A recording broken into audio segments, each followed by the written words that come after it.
Hey everyone, it's Gigi27, and I'm in a bit of a bind. I want to hear your opinions on my situation. So here's the deal. I've got a 7-year-old daughter named Naomi, and I used to be married to a guy named Jack, who's 30 now. We were married for almost 8 years. The trouble started when I was 2 months pregnant with our second child. Imagine my shock when I stumbled upon text messages on Jack's phone revealing he was cheating on me with his coworker, Suzanne, who's 28. I confronted him about it, tears and all. And that's when he finally spilled the beans. Suzanne, as it turned out, was also pregnant with his child. I was beyond stunned. I almost fainted. We had numerous fights about it. And despite my ex-mother-in-law coming over to take care of me, the stress took a toll and I eventually miscarried. Jack's response to our loss? Instead of grieving with me or providing comfort, he bailed to be with Suzanne, blaming me for the miscarriage. Devastated doesn't even begin to cover it. I cried for days. Thankfully, my ex-mother-in-law stuck around and took care of my daughter Naomi, allowing me some space to grieve. The divorce that followed was nasty, with Jack initially refusing to cough up child support. However, the court intervened, and he was forced to contribute. But here's the kicker. He made it crystal clear during the divorce proceedings that he wanted nothing to do with me or Naomi. He willingly handed over full custody to me, breaking my heart for Naomi's sake. All he's done since is pay child support. No attempts to visit or get to know Naomi. Meanwhile, I found out Suzanne gave birth to his son, and they've been living their happy life together. Through all of this, my parents and ex-mother-in-law were my rocks. Interestingly, my ex-mother-in-law and my parents were old pals. Best friends even, for the longest time. Jack and I crossed paths through our parents and eventually found ourselves in a romantic relationship. It all began when my ex-mother-in-law, Jack's mom, discovered that he had cheated on me. She was furious with him and expressed her full support for me during this challenging time. Their relationship took a hit as they engaged in numerous heated arguments about Jack's affair. In a bold move, my ex-mother-in-law vowed to sever ties with Jack, swearing never to speak to him again. When she learned about Jack's decision to leave me, she didn't mince words. Not only did she express her disappointment in him, but she also made it clear that she wanted nothing to do with his affair partner and the child resulting from that liaison.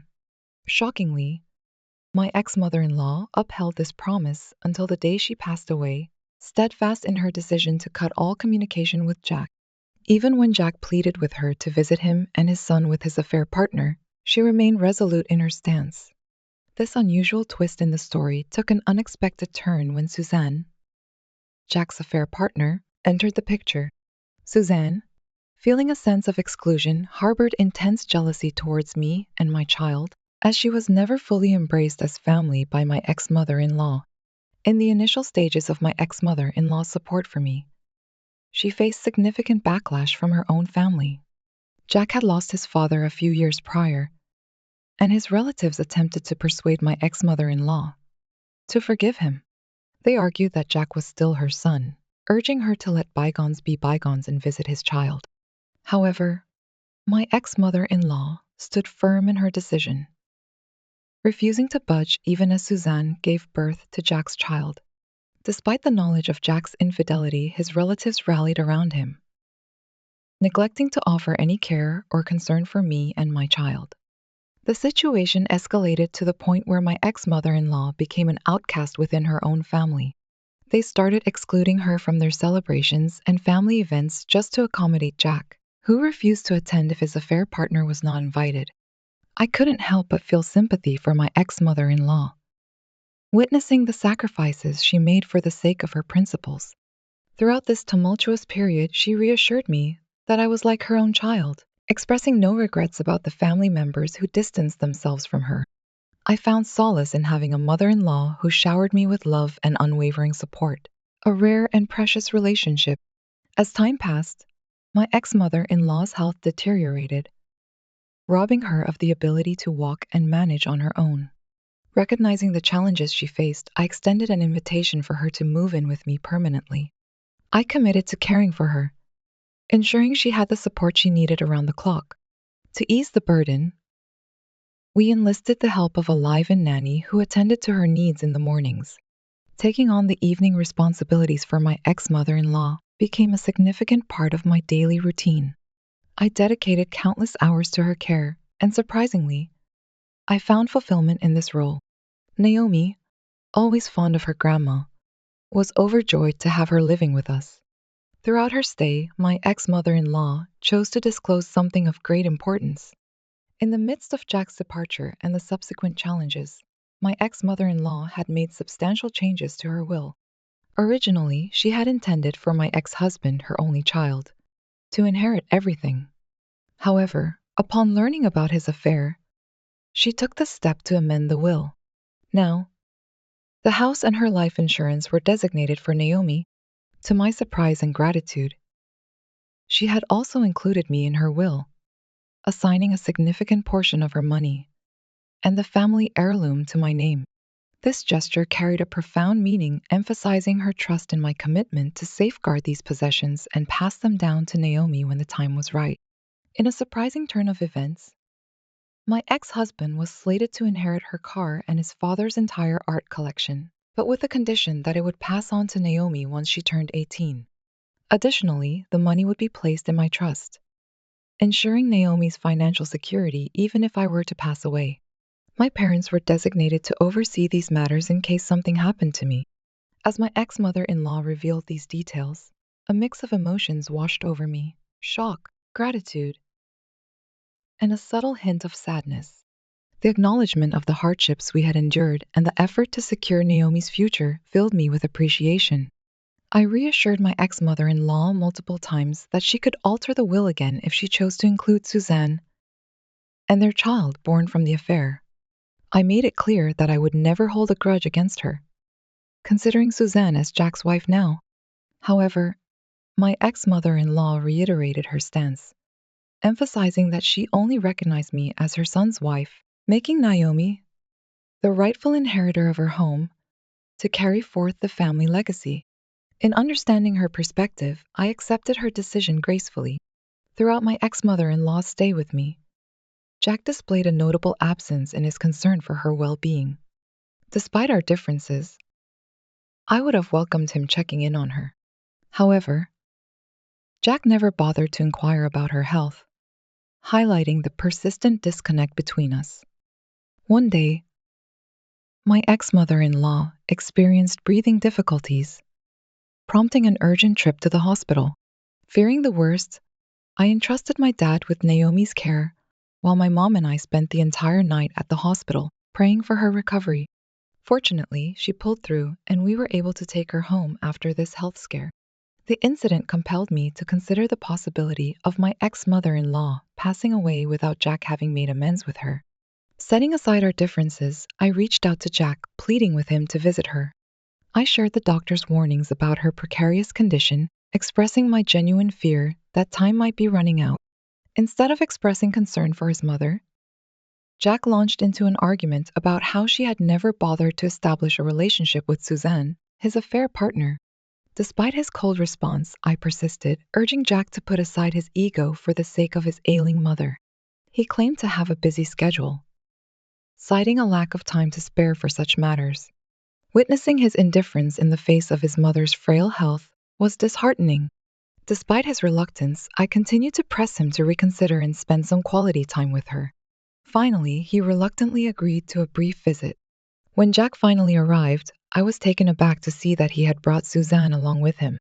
Though I wasn't thrilled about her presence in my home, especially given our history, I chose to keep my objections to myself for the sake of my ex-mother-in-law. The strained relationship between Jack and his mother was palpable as soon as he entered the room. Awkward silences hung in the air, punctuated by forced conversations that did little to bridge the gap. Jack's behavior remained unchanged, maintaining a distant and indifferent attitude even when faced with his mother's frail state. During Jack's visit, he spoke in measured tones, carefully avoiding any meaningful conversation with his ailing mother. It became painfully apparent that his presence was more of a formality than a genuine attempt to mend their fractured bond. Despite the lack of emotional connection, I found solace in the fact that, at the very least, Jack had honored his commitment to visit. However, the situation took a turn when my ex mother in law noticed that he had come with Suzanne and their child. She began to protest, expressing her discomfort with their presence. Swiftly, I stepped in to calm her down, assuring her that I didn't mind whoever Jack brought along, as long as he had come to visit and offer support. Given her deteriorating health and complete bedridden state, there was little she could do, but I remained true to my promise, choosing to remain silent. As Suzanne interacted with my ex mother in law, she put on a show of kindness. When my ex mother in law expressed her reluctance to be around their child, Suzanne reminded her that Darren was also her grandchild. In an attempt to grant them privacy, I stepped out of the room and took the opportunity to check on my daughter, who appeared visibly saddened by her father's neglect. While in the kitchen, I observed Suzanne heading into our backyard engaged in a phone conversation. The open window carried her laughter as she discussed the visit, portraying it as something forced upon her. She mentioned Jack's belief that his mother would be leaving everything behind for him, so it was only fitting to pay her a final visit. To make matters worse, Suzanne expressed her eagerness to move into the house, criticizing my ex mother in law's taste and detailing her plans to redecorate. Shockingly, she even mentioned her intention to remove pictures of me and my daughter once my ex husband gained ownership of the house. The shock of Suzanne's callousness lingered in my mind as she detailed her plans to alter the entirety of my ex mother in law's home. From changing furniture to repainting walls and even landscaping the backyard, it became painfully clear that Suzanne's interests were far from genuine.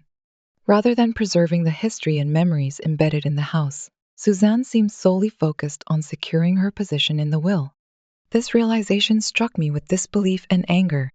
It was evident that Suzanne cared more about potential inheritance than the well-being of my ex-mother-in-law during her final days. The heartbreak intensified as I grasped the shallowness of Suzanne's motives. Despite this unsettling truth, I chose to keep the knowledge to myself, refraining from adding unnecessary burden to my ex-mother-in-law during her vulnerable state. Jack remained oblivious to the changes in the will, unaware that his mother had altered her plans after his infidelity and our subsequent divorce. He continued with his belief that he would inherit everything, intending to pass it on to his child with Suzanne.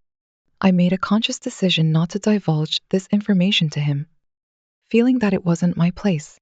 If Jack couldn't even be bothered to acknowledge our daughter Naomi, then he deserved whatever consequences awaited him. Throughout Jack and Suzanne's oblivious visit, I wrestled with a bittersweet mix of emotions. On one hand, I prepared to lose my beloved ex-mother-in-law, a painful prospect. On the other hand, a sense of anticipation arose as I looked forward to witnessing Jack's reaction when he eventually discovered the updated will. Despite the sadness and dread, my ex-mother-in-law held a special place in my heart, and I cherished the love we shared. I knew her well enough to understand the weight of her decisions. After careful consideration, my ex-mother-in-law had a clear vision for her granddaughter Naomi's future. Driven by her own childhood experiences of a ruined family due to her father's affair, she was determined to ensure Naomi felt loved and cherished. Even in her absence, she vocalized her desire for her son Jack and Suzanne to face consequences for their actions, emphasizing her commitment to safeguarding Naomi's well-being. As my ex-mother-in-law's health declined, Jack's visits ceased entirely and the relatives remained absent. Unfortunately, she passed away last week.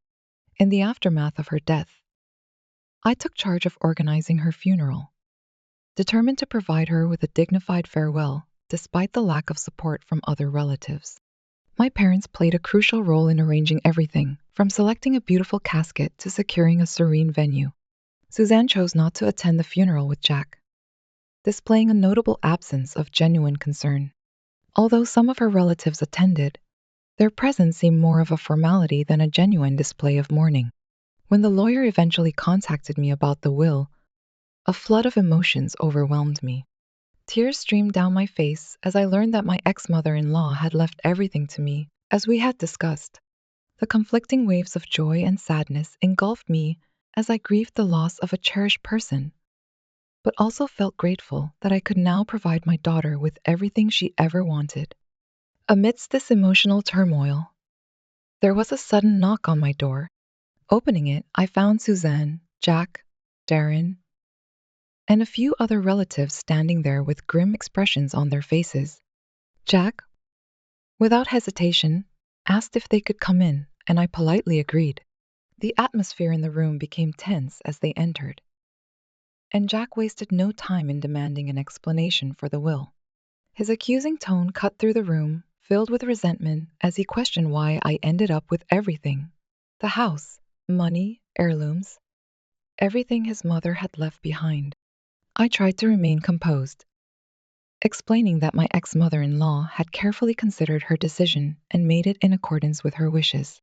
Jack's accusations escalated as he accused me of manipulating his bedridden mother and influencing her decision regarding the will. I steadfastly reiterated that he could check the timestamp and date of the updated will, emphasizing that it was done long before her health began to deteriorate. Suzanne joined in, her voice tinged with resentment, questioning why I and my daughter deserved to inherit everything when they considered themselves family too. In response to Suzanne's questioning, I scoffed at her and seized the moment to reveal what I had overheard during her phone conversation. Her eyes widened as she realized that I remembered word for word what she had spoken about Jack's mother. Jack looked at her in surprise as the reality of Suzanne's intentions dawned on him. Caught off guard, Suzanne attempted to deny my claims, accusing me of making things up to divide the family. In response, I firmly emphasized that she and Jack were the ones who had divided the family in the first place by cheating while he was still married to me. The argument escalated further as Jack's relatives joined in, expressing disappointment that they hadn't received anything from my ex-mother-in-law. They asserted that, being blood relatives, they deserved a share of her inheritance.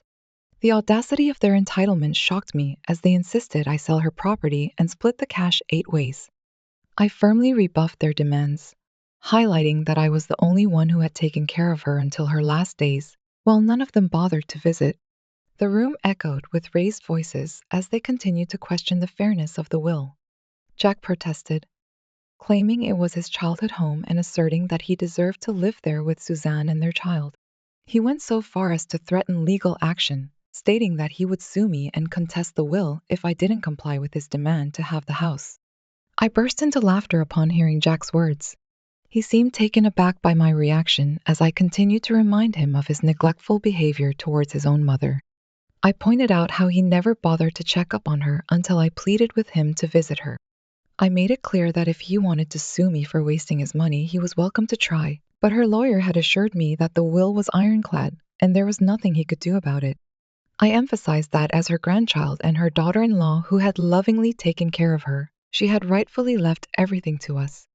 At this point, Suzanne chimed in, begging me to reconsider and urging me to think about their son, Darren.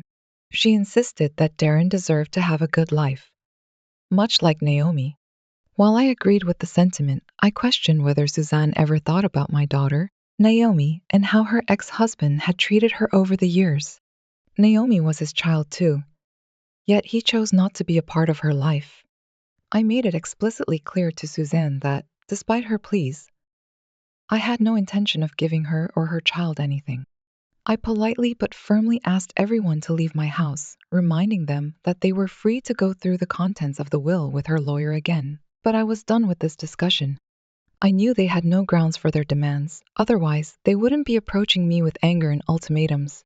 Satisfied with standing my ground and respecting the wishes of my ex-mother-in-law, I shut the door in their faces.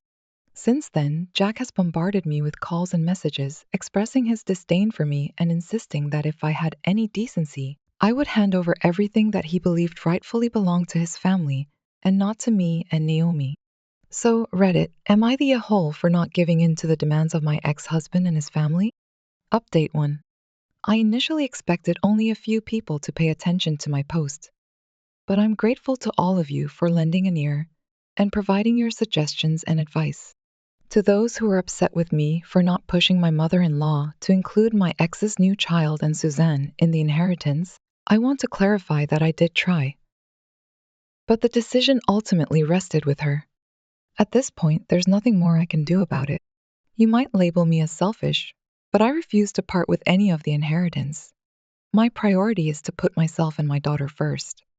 I harbor resentment towards Jack and Suzanne because their affair not only broke my heart but also contributed to my miscarriage. In my lowest moments, Jack added to my grief and heartbreak by leaving me for Suzanne.